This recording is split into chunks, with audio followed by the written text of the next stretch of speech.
Nakipagpulong din si BARM Interim Chief Minister Abdul Rauf Makakua sa Philippine Muslim Judges Association o PMJA. Bilang bahagi ng anyay pinagtibay na sama-samang paninindigan para sa katarungan. Ang News Now sa report. Pinagtibay ng BARM government ang malinaw na direksyon sa pagitan ng Philippine Muslim Judges Association o PMJA sa pulong ng mga ito kay Interim Chief Minister Abdul Rauf Makakua. Ayon sa opisyal, ang Sharia courts at regular courts ay dapat magtulungan at mag-ugnayan ng may profesionalismo, paggalang at buong katapatan sa saligang batas.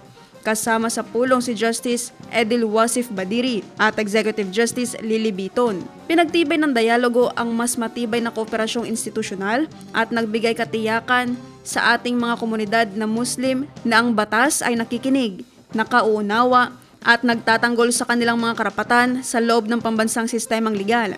Ayon kay ICM Makakua, ang katarungan ay dapat nakabatay sa prinsipyo, abot kamay ng mamamayan at tumutugon sa kanilang pangangailangan.